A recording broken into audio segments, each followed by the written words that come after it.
7월 24일 새벽 말씀 묵상 시작하겠습니다. 하나님 아버지, 오늘도 저희들이 주님의 은혜로 이 하루를 시작합니다. 주님 바라보고 살 수 있는 믿음의 눈을 열게 하여 주시고, 오늘도 주의 말씀을 붙잡고 주님과 동행할 수 있도록 성령께서 우리를 인도하여 주옵소서. 예수님 이름으로 기도드립니다. 아멘. 오늘은 이사야서 16장 1절에서 14절까지 말씀 함께 읽고 묵상하겠습니다. 이사야서 16장 말씀입니다. 모압 백성아, 예루살렘의 통치자에게 어린 양들을 조공으로 보내라. 셀라에서 광야를 거쳐 나의 딸 시온산으로 조공을 보내라. 있을 곳이 없어 날아다니는 새들처럼, 털린 둥지에서 흩어진 새끼 새들처럼 모압의 여인들이 아르논의 나루터에서 헤맨다.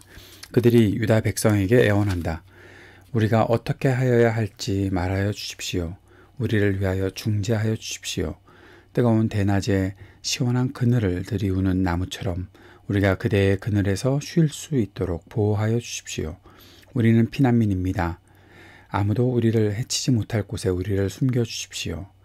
우리가 이 땅에서 살도록 허락하여 주십시오. 우리를 죽이려고 하는 자들에게서 우리를 보호하여 주십시오. 폭력이 사라지고 파괴가 그치고 압제자들이 이 땅에서 자취를 감출 것이다. 다윗의 가문에서 왕이 나와 신실과 사랑으로 그 백성을 다스릴 것이다. 옳은 일이면 지체하지 않고 하고 정의가 이루어지는 것을 보여줄 것이다. 유다 백성이 대답한다. 우리는 모압이 교만하다는 소문을 들었다. 그들이 매우 교만하고 오만하고 거만하여 화를 잘 내지만 사실 그들은 허풍뿐이라는 것도 들어서 알고 있다. 그러면 모압 백성은 그들이 당하는 고통을 못 이겨서 통곡할 것이다. 기랄에서 늘 먹던 건포도빵을 그리워하며 슬피 울 것이다. 헤스본의 밭과 신마의 포도원이 황무지가 되더니 여러 나라의 군주들이 즐겨 마시던 포도주의 산지가 아니던가. 한때는 포도나무 가지가 저 멀리 야스에레까지 뻗어나가고 동쪽으로는 광야에까지 퍼져나가고 서쪽으로는 그 싹이 자라서 사해 너머로까지 뻗어가더니 야스엘이 울듯이 내가 통곡한다. 말라 비틀어진 신마의 포도나무를 두고 통곡한다. 헤스보나 엘르알레야, 나의 눈물이 너를 적신다. 여름 과일과 농작물을 거두는 너의 흥겨운 소리가 너에게서 그쳤구나. 이제 기름진 밭에서 기쁨도 사라지고 즐거움도 사라졌다.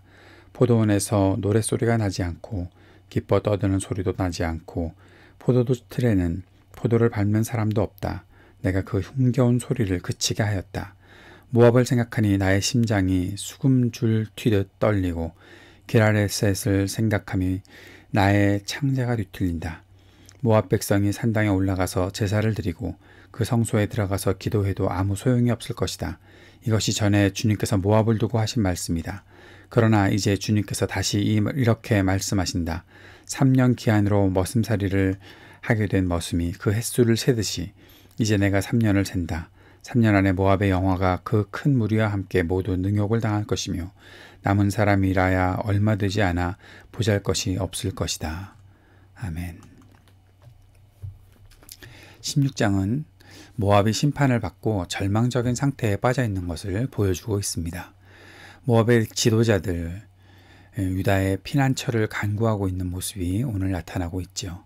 자신들을 위해 중재해 주기를, 또 자신들을 보호해 주기를, 자신들의 피난처가 되기를 간구하고 있는 것입니다. 하나님께 심판을 당하는 이들이 하나님의 백성에게 도움을 청하고 있는 그런 모습이죠. 하나님께 피하는 것, 하나님께 피하는 것이 결국 그들이 피난처를 찾을 수 있는 유일한 길이다 라는 사실들을 보여주는 그런 장면입니다.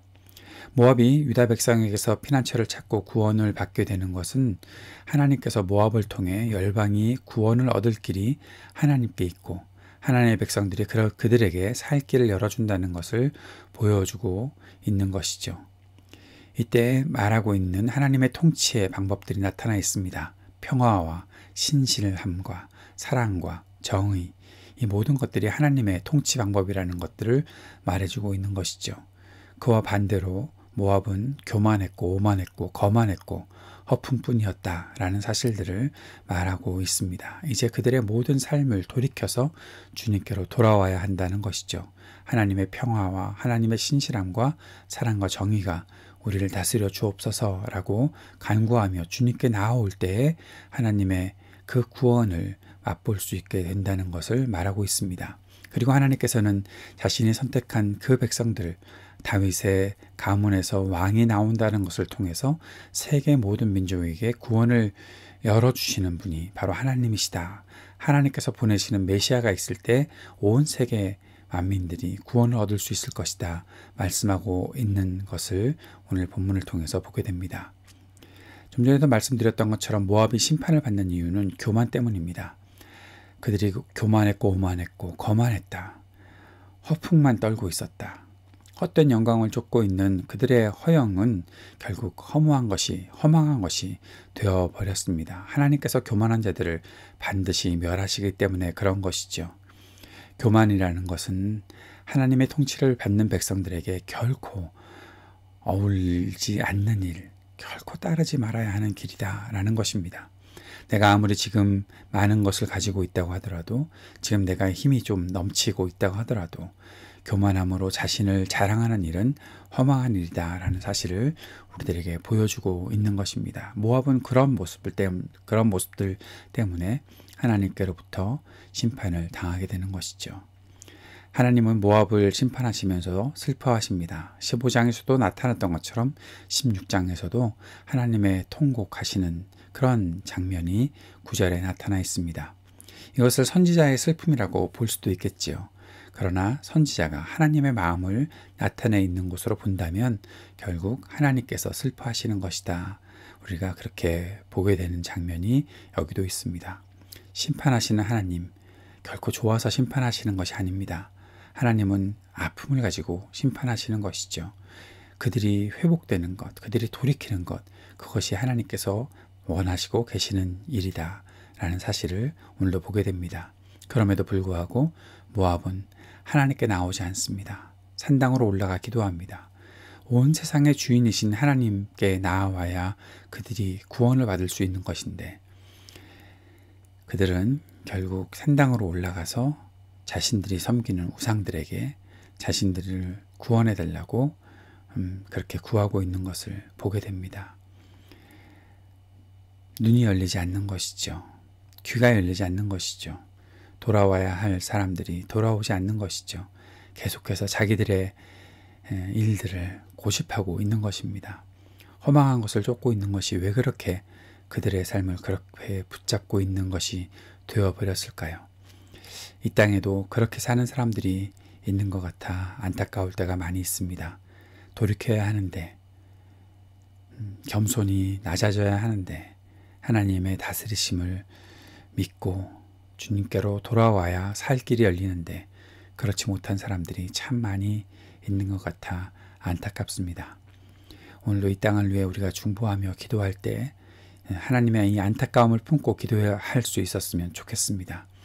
너희 잘됐다, 너희 그렇게 망해버려라, 그런 비아냥은 필요치 않은 것이죠. 하나님께서 원하시는 것은 비아냥이 아니라 하나님의 마음을 가지고 그들을 바라보고 그들이 돌아오기를 위해 중보하고 기도하는 것입니다.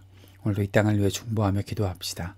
이 땅의 모든 어려움들이 잘 극복될 수 있도록, 이를 위해 쓰는 사람들에게 지혜와 힘을 허락하시도록 위해 기도하였으면 좋겠습니다.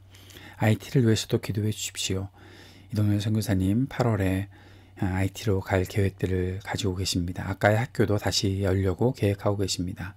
여러 가지 일들을 준비하실 때 주님께서 은혜 베풀어 주시고 힘을 더해 주시도록 위해 기도해 주시기 바랍니다. 우리 교우들을 위해, 청년들을 위해, 자녀들을 위해 함께 기도하고 또 우리 조국을 위해서도 기도합시다.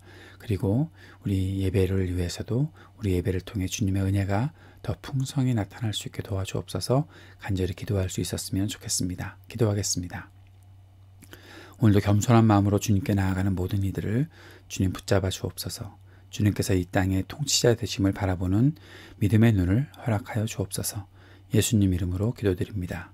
아멘.